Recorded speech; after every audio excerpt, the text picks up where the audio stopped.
Hello friends, मैं फिर से आ चुका हूं आप लोगों के लिए एक नए एपिसोड के साथ। तो हेलो गाइस, मैं हूं राज और आप लोग देख रहे हैं राज द स्टोरी।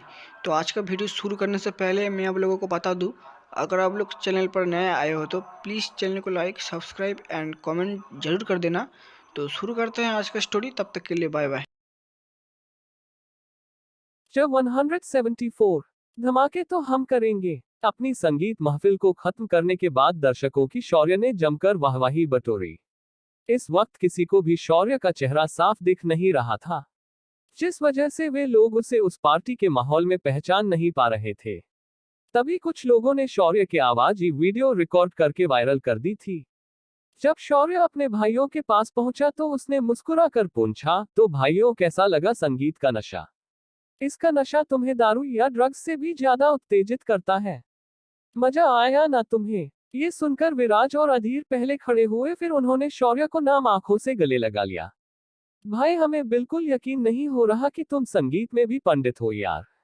तुमने तो आज इस शास्त्रीय संगीत से मंच पर आग लगा दी है। शौर्य मुस्कुराते हुए कहता है, आखिर भाई किसका हूं मैं, ये तो होना ही था।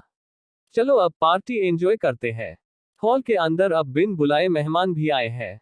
ये सुनकर अधीर स्टेज की तरफ बिना कुछ कहे चल जाता है और फिर माइक लेकर वहां से जा रहे सभी से कहता है, सभी मेहमान जो अंदर आए थे उनके लिए ये हमारी तरफ से छोटी सी ट्रीट है, तो आप सभी हमारे साथ इस पार्टी में शामिल हो जाइए। पहले तो ये पार्टी हम भाइयों ने सीक्रेटली हमारे लिए रखी थी, पर अब मेहमान आए हुए हैं तो वो ऐसे कैसे खाली पेट जाएंगे, तो आप सभी से मेरी गुजर है कि आप इस पार्टी में शामिल हो जाइए। ये पार्टी आपके पुलिस कमिश्नर विराज और हमारे सबसे छोटे भाई शौर्य के शादी की बैचलर पार्टी है। इतना कहकर अधीर स्टेज से उतरकर अपनी जगह पर वापस आ जाता है। सभी मेहमान अब रुक जाते हैं और पार्टी को एंजॉय करने लगते हैं। इधर वहां से हजारों किलोमीटर दूर दिल्ली के एक एलिस होटल में दो बूढ़े, जिन्होंने अजीब कपड़े पहने थे, मसाज चेयर पर बैठकर बॉडी मसाज का मजा ले रहे थे।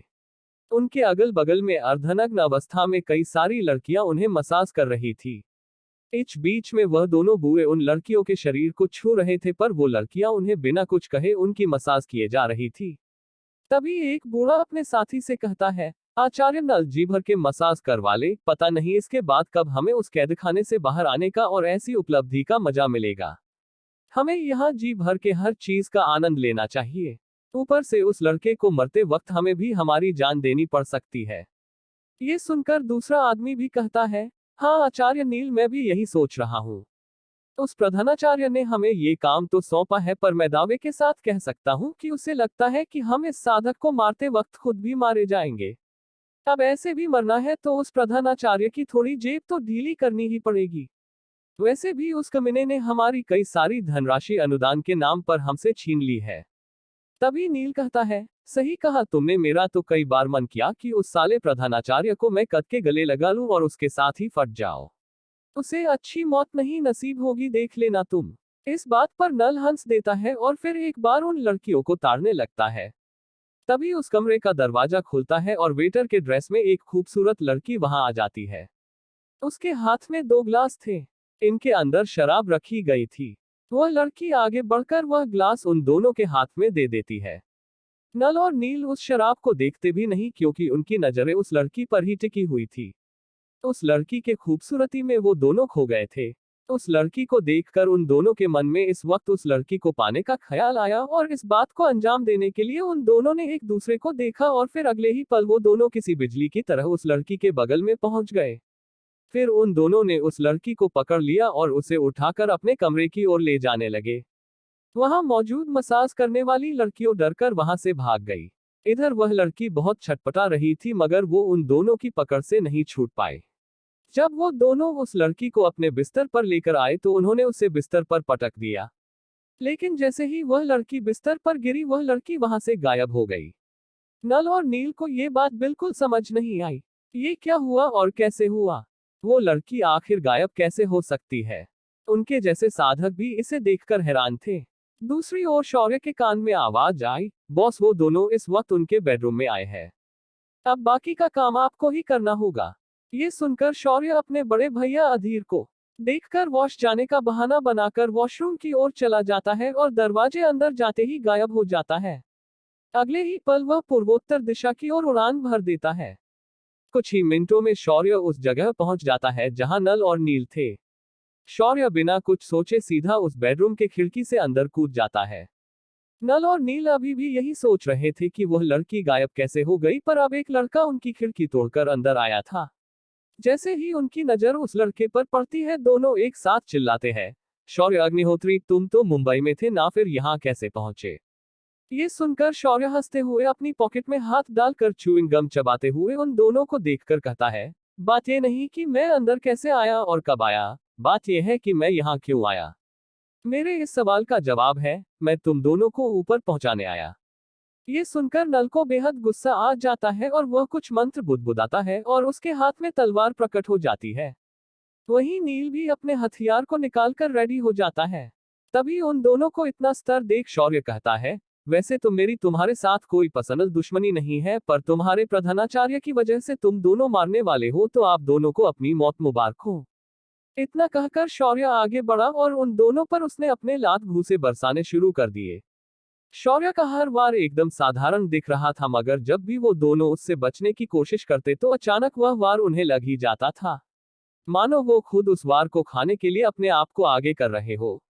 उन दोनों ने शौर्य की आंखों में देखा और वो दोनों शौर्य की अगली चाल समझने की बजाय और अधिक कंफ्यूज हो गए। इसी बात का फायदा उठाकर शौर्य उन दोनों को किसी कुत्ते की तरह पीटने लगा। शौर्य की पिटाई उन दोनों के लिए बेहद दर्दनाक थी। शौर्य के हर वार के साथ उनकी चीखें बढ़ती जा रही थी। वो दोनों भी खुद को बचाने की जी जान से कोशिश कर रहे थे, मगर शौर्य के आगे वो दोनों भी टिक नहीं पाए। शौर्य की मार की वजह से उनके हर अंग में दर्द होने लगा था। उनका शरीर जो अभी अभी मसाज लेने से रिलैक्स हुआ था, वो अब अकड़ गया था। उनकी चीखें बहुत जोर से निकल रही थी, मगर शौर्य उन पर कोई रहम नहीं दिखा रहा था। जब शौर्य ने उन दोनों को मार मारकर अधमरा कर दिया तो वह रुक गया। उसके बाद शौर्य उन्हें खत्म करने के लिए उनकी जान लेने के इरादे से आगे बढ़ा, तभी सिस्टम ने उसे रोक दिया। शौर्य सिस्टम की इस हरकत से हैरान हुआ था। आज तक सिस्टम ने उसे कभी किसी को मारने से रोका नहीं था, पर आज उसे क्या हुआ था। तभी सिस्टम शौर्य को समझाते हुए कहती है, शौर्य, ये दोनों महाभारत के बर्बरीक के वंशज है। इन्हें वरदान मिला है कि अगर ये किसके हाथों मरे जाते हैं तो ये किसी बम की तरह फट जाएंगे। इनके मारने बाद होने वाला धमाका इतना बड़ा होगा कि ये लोग इस होटल को धूल में मिला देंगे। तो बेहतर होगा कि तुम इन्हें यहाँ ना मारो। ये सुनकर शौर्य ने कुछ देर तक सोचा और फिर उसने उन दोनों को बेहोश कर दिया। फिर उसने उन दोनों के माथे पर हाथ रखकर एक मंत्र को बुदबुदाया। ऐसा करने के बाद शौर्य ने उन दोनों को हाथ से उठा लिया और उस खिड़की से आसमान की ओर उड़ गया। शौर्य सीधा उन्हें शंभाला के प्रवेश द्वार पर पटक देता है और उस प्रवेश द्वार को देखकर कहता है, खुसट बुढ़े, तू मेरे लिए धमाके करने वाला था, पर अब धमाका मैं करूंगा और तू देखता रह जाएगा। इतना कहकर शौर्य वापस निकल जाता है। जब शौर्य वापस आता है तब तक पार्टी खत्म होने को आई थी। शौर्य अंदर आकर सभी के साथ बैठ जाता है। इधर रात के अंधेरे में शंभाला के रक्षक गश्त लगाने वहां आते हैं तो उन्हें नल और नील बेहोशी के हालत में मिलते हैं। रक्षक उन्हें तुरंत अंदर ले जाते हैं। जैसे ही प्रधानाचार्य को ये बात पता चलती है, वह तुरंत उनके पास पहुंच जाते हैं। राजवैद्य उन दोनों की जांच करने के बाद उन्हें एक दवा पिलाते हैं। जैसे ही दवा उनके पेट में जाती है, नल और नील कराहते हुए जाग जाते हैं। लेकिन उनकी आंखें प्रधानाचार्य को देखकर फैल जाती है। नल और नील तुरंत प्रधानाचार्य को अपने पास बुलाते हैं और उसे सारी बात बता देते हैं। वो ये भी बता देते हैं कि कैसे शौर्य ने उन्हें मारा और वे लोग कुछ नहीं कर सके। उसके बाद जब उन्हें होश आया तो वे लोग प्रवेश द्वार पर थे। इसका एक ही मतलब है, शौर्य को यहाँ आने का रास्ता अच्छे से पता है और वह यहाँ कभी भी आ सकता है। प्रधानाचार्य को अब थोड़ा थोड़ा डर लगने लगा था। वो जिससे सबसे सुरक्षित जगह समझ रहा था, उसके प्रवेश द्वार तक उसका दुश्मन आकर चला गया है, यानी वह जब चाहे तब अंदर आकर तबाही मचा सकता है। प्रधानाचार्य दौड़कर अपने कमरे में चला जाता है और अपनी ड्रॉवर में से एक क्रिस्टल बॉल निकालता है और तुरंत कली से संपर्क करता है। इस वक्त कली अपने बिस्तर पर लेटकर उस जले हुए घाव को ठीक करने की कोशिश कर रहा था, पर उसके घाव ऐसे थे मानो उन्हें जल्दी से भरने की कोई घड़ी नहीं थी। प्रधानाचार्य की कॉल देखकर कली उस बॉल को एक्टिवेट करता है। तभी उसे प्रधानाचार्य की डरी हुई आवाज सुनाई देती है। प्रधानाचार्य डर के मारे सब कुछ कली को बताता है। कली ये सुनकर अब परेशान हो उठता है। कुछ सोचकर कली अपने दास को आवाज देता है। जैसे ही उसका दास उसके पास आता है, कली उसे आदेश देते हुए कहता है, जाओ जाकर नुआ को शौर्य के बारे में बताओ ताकि वो अब इस मैटर को अपने लेवल पर हैंडल करे। कली का दास डरकर वहां से तुरंत भाग जाता है। ये वही नुआ है जिसकी तलाश में आलिया उसके बेटी के साथ घूम रही है। इधर प्रधानाचार्य चिंता में था, तभी उसकी नजर बाहर की ओर जाती है। वो देखता है कि नल और नील जिस ओर है वहां पर ऊर्जा का अधिक उत्सर्जन महसूस हो रहा है। प्रधानाचार्य तुरंत उस ओर दौड़कर जाता है, मगर उसके आधे रास्ते में पहुंचते ही दो जोरदार धमाके सुनाई देते हैं और इसके साथ नल और नील जिस बिल्डिंग में थे वो बिल्डिंग धूल में मिल जाती है। ये नजारा देखकर प्रधानाचार्य लगभग रोने की कगार पर आ जाता है। तभी उसे वहीं पर एक धुंधली आकृति दिखाई देती है। वह आकृति प्रधानाचार्य की ओर देखकर ऊंची आवाज में कहती है, प्रधानाचार्य, तुमने अपने मन मर्जी से शंभाला को बहुत ज्यादा खराब किया है और तुम्हारे ही वजह से ये पवित्र भूमि खराब हो रही है। इसीलिए यहाँ पर जो भी दूषित घातक है उन्हें मैं साफ करने आ रहा हूँ, तैयार रहना। इतना कहकर वह आकृति हवा में गायब हो गई। इसे सुनकर प्रधानाचार्य अपने दांत पीसकर रह गए। इधर पार्टी के बाद शौर्य और उसके भाई वहां से निकल गए। शौर्य ने देखा कि उसके सभी भाइयों और दोस्तों ने खूब शराब पी है, तो वह इन्हें चोरी छुपे विला में लेकर जाने की सोच रहा था। उसे अच्छे से पता था कि चाचियों को अगर पता चल जाए कि इन लोगों ने शराब पी थी तो वो इन्हें पूरी रात कूटेगी। शौर्य यही सोचकर विला पर पहुंचते ही सभी लड़कों को जैसे तैसे संभालते हुए उन्हें एक एक करके उनके कमरों में छोड़ने लगा, पर कुछ लोग होते ही बड़े गले के हैं। मेरे प्यारे भाइयों, आज के बाद तुम दोनों भी शादी के पाश में फंस जाओगे, इसीलिए एक आखिरी लड़कों वाली आजादी जी लो। और हाँ, आवाज मत करो, वरना मम्मी या चाची को पता चल गया तो वो सारी महामाया हमें मिलकर कूट देगी। ये आदित्य था जो ये कह रहा था, और उसे सबसे ज्यादा नशा हो गई थी। शौर्य उसका मुंह बंद करने के लिए दौड़कर गया, पर तभी अधीर चिल्लाकर कहता है, आदित्य, तुझे धीरे बोलने नहीं आता? आवाज नीचे रख, तू चिल्ला क्यों रहा है? अगर माँ बाहर आए तो हम सबकी पिटाई होगी। तभी विराज, जो खुद एकदम टून था, हिचकियां देते हुए पैसेज में रखी पेंटिंग के पास गया और बोला, ये 7 घोड़े दौड़ क्यों नहीं रहे? इन्हें हमने इतने पैसे देकर दौड़ने के लिए लाया है और इनकी ये मजाल कि ये दौड़ नहीं रहे हैं। इन्हें इसकी सजा देनी पड़ेगी। इतना कहकर विराज उस पेंटिंग की सतह पर अपने हाथ से थाप मारने लगता है।